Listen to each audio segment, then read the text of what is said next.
Madam ನಮಸ್ತೆ. ನಮಸ್ತೆ. ನಮ್ಮ ಹೆಸರು ನಳಿನಾ ಮೋಹನ್ ಅಂತ. ಏನು ವಿಶೇಷ ನಡೀತಾ ಇದೆ? ಶನೇಶ್ವರ ಸ್ವಾಮಿ ಜಯಂತಿಯ ಜನ್ಮದಿನೋತ್ಸವದ ಪೂಜಾ ಕಾರ್ಯಕ್ರಮ ನಡೀತಾ ಇದೆ. ಸುಮಾರು 7 ದಿವಸಗಳ ಪೂಜೆ ಇದು. ಸೋಮವಾರದಿಂದ ಶನಿವಾರ ತನಕ ಪೂಜೆ ನಡೆಯುತ್ತೆ. ಬಹಳ ವಿಜೃಂಭಣೆಯಾಗಿ ನಡೆಯುತ್ತೆ. ಸುಮಾರು 20 ವರ್ಷಗಳ ಹಿಂದೆಯಿಂದ ನಡೀತಾ ಬಂದಿದೆ ಇದು. ಸ್ವಾಮಿ ಹೆಸರು ಬಾಲ ಶನೇಶ್ವರ ಸ್ವಾಮಿ. ನಾವೇನ್ ಅನ್ಕೊಂತೀವೋ ಅದು ಈ ದೇವಸ್ಥಾನದಲ್ಲಿ ಈಡೇರುತ್ತೆ. ಸ್ವಾಮಿ ಭಕ್ತಿಯಿಂದ ಕೈ ಮುಕ್ಕೊಂಡು ಹೋದ್ರೆ ನಾವೇನ್ ಅನ್ಕೊಂತೀವೋ ಅದೆಲ್ಲ ಈಡೇರುತ್ತೆ. ಸುಮಾರು ನಾನು 4-5 ವರ್ಷ ಹುಡುಗಿಯಿಂದ ಬಂದಿದ್ದೀನಿ ಇಲ್ಲಿ. ನಾವು ಹುಟ್ಟಿದ್ದು ಬೆಳೆದಿದ್ದು ಎಲ್ಲ ಇದೆ ಏರಿಯಾ. ನಾವು 4-5 ವರ್ಷ ಹುಡುಗಿಯಿಂದ ಬಂದಿದ್ದೀವಿ. ಈಗ 7 ದಿವಸ ನಡೀತೆ ಅಂದ್ರೆ 7 ದಿವಸ ಏನೇನು ನಡೆಯುತ್ತೆ ಮೇಡಮ್? ಮೊದಲನೇ ದಿವಸ ಭಾನುವಾರ ಬಂದು ಹೋಮ ನಡೀತು. 2ನೇ ದಿವಸ ಪುಲ್ಲಂಗಿ ಸೇವೆ ಅಂತ ಪುಳಿಯೋಗರೆಯಲ್ಲಿ ಸ್ವಾಮಿನ ಅಲಂಕಾರ ಮಾಡ್ತಾರೆ. 3ನೇ ದಿವಸ ಮಹಾ ಕುಂಭಾಭಿಷೇಕ, ಸ್ವಾಮಿಗೆ ಪುಷ್ಪ ಅಲಂಕಾರ ಇರುತ್ತೆ. 4ನೇ ದಿವಸ ಬಂದು ಸ್ವಾಮಿ ಮೆರವಣಿಗೆ ಇರುತ್ತೆ. 5ನೇ ದಿವಸನೂ ಸ್ವಾಮಿಗೆ ಅನ್ನ ದಾಸೋಹ ಇರುತ್ತೆ. 6ನೇ ದಿವಸನೂ ಅನ್ನ ದಾಸೋಹ ಇದೆ. ಶನಿವಾರ ಮಾಮೂಲಿ ಅನ್ನ ದಾಸೋಹ, ಅಭಿಷೇಕ, ಅಲಂಕಾರ ಇರುತ್ತೆ. ಇಲ್ಲಿ ಏನು ವಿಶೇಷ ದೇವಸ್ಥಾನ? ಏನು ವಿಶೇಷ ಅಂದರೆ ಇಲ್ಲಿ ತುಂಬ ಪುರಾತನ ಕಾಲದ ದೇವಸ್ಥಾನ. ಸ್ವಾಮಿ ಮೇಲೆ ಒಂದು ನಂಬಿಕೆಯಿಂದ ಭಕ್ತಿಯಿಂದ ಕೈ ಮುಕ್ಕೊಂಡ್ರೆ ನಾವೇನು ಅಂದ್ಕೊಂತೀವೋ ಅದು ಈಡೇರುತ್ತೆ. ಇಲ್ಲಿ ಏನೇನಿಲ್ಲ ಅನ್ನ ಪ್ರಸಾದ ಏನೇನಿದೆ? ಏನೇನು ನಡೀತಾರೆ? ಇಲ್ಲಿ ಅನ್ನ ಪ್ರಸಾದ ಒಂದು ಮದುವೆ ಚಿತ್ರದಲ್ಲಿ ಏನೇನು ವೆರೈಟಿ ಅಡುಗೆಗಳು ಮಾಡಿರ್ತಾರೆ ಆ ಥರ ಪ್ರತಿಯೊಂದು ವೆರೈಟಿ ಅಡುಗೆನೂ ಇಲ್ಲಿ ಪ್ರಸಾದ ಮೂಲಕ ನಡೀತಾ ಇರುತ್ತೆ. ಅದನ್ನೆಲ್ಲ ಯಾರು ಮಾಡಿಸಿರೋದು? ಇವತ್ತಿಂದ ಯಾರು ಮಾಡಿಸಿರೋದು?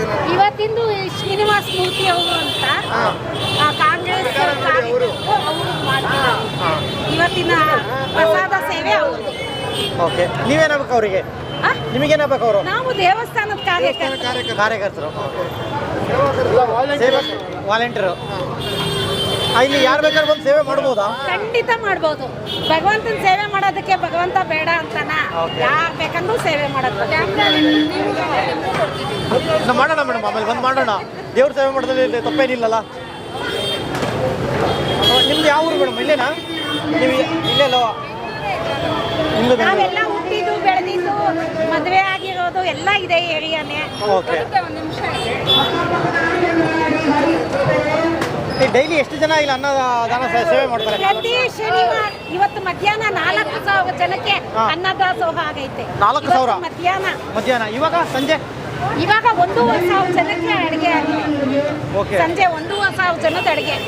ಡೈಲಿ 7 ದಿವಸ ಇಷ್ಟೇ ಜನ ಸೇರ್ತಾರಾ? ಹೌದು, ಸೇರ್ತಾರೆ. ಮತ್ತೆ ಇಲ್ಲಿ ಸ್ವಾಮೀಜಿ ಅವರು ಹೇಗೆ? ಸ್ವಾಮೀಜಿ ಬಗ್ಗೆ ಏನಾರು ಹೇಳಿ. ಸ್ವಾಮೀಜಿ ಬಗ್ಗೆ ಹೇಳಿದ್ರೆ ಸ್ವಾಮೀಜಿಗಳಿಗೆ ಹೇಳ್ಬೇಕಂದ್ರೆ ಮಾತುಗಳೇ ಸಾಲದು. ಅವರಷ್ಟು ಪೇಷನ್ಸ್ ಇರೋಂಥ ಸ್ವಾಮಿಗಳನ್ನ ನಾವೆಲ್ಲೂ ನೋಡಿಲ್ಲ. ಎಷ್ಟೇ ಜನ ಬರಲಿ, ಯಾರು ಒಂದು ಹೂವು ತರಲಿ ಅದು ದೇವ್ರಿಗೆ ಅರ್ಪಿಸ್ತಾರೆ. ಇದು ಆ ಥರ ಹೂವು ಈ ಥರ ಹೂವು ಅಂತ ಸೈಡಲ್ಲಿ ಹಾಕೋದು ಅದೆಲ್ಲ ಮಾಡಲ್ಲ. ಭಕ್ತಾದಿಗಳು ತಂದಿರೋದು ಅಂತ ಅದೆಂಥದ್ದೇ ಹೂವು ತಂದಿರಲಿ ಸ್ವಾಮಿ ಪಾದಕ್ಕೆ ಭಗವಂತನಿಗೆ ಅರ್ಪಿಸ್ತಾರೆ. ಭಕ್ತಾದಿಗಳು ತಂದಿದ್ದು ಅಂತ ಆ ಸೈಡಲ್ಲಿ ಹಾಕಲ್ಲ. ಕೆಲವು ದೇವಸ್ಥಾನಗಳಲ್ಲಿ ಸೈಡಲ್ಲಿ ಹಾಕ್ತಾರೆ. ಈ ಸ್ವಾಮಿಗಳು ಆ ಥರ ಯಾವ ಕಾರಣಕ್ಕೂ ಮಾಡಲ್ಲ. ಭಕ್ತಾದಿಗಳ ಮೇಲೆ ಒಂಥರ ಭಕ್ತಿ ಅವ್ರಿಗೆ. ಅದೇ ಇಷ್ಟು ವರ್ಷದಿಂದ ಮಾಡ್ತಾ ಇದಾರಲ್ಲ? ಸುಮಾರು ಒಂದು 30-35 ವರ್ಷದಿಂದ ಇಲ್ಲಿ ನಡೆಸ್ಕೊಂಡಿರ್ತಾರೆ. ಸರಿನಾ? ಸರಿ ಮೇಡಮ್. Okay, thank you.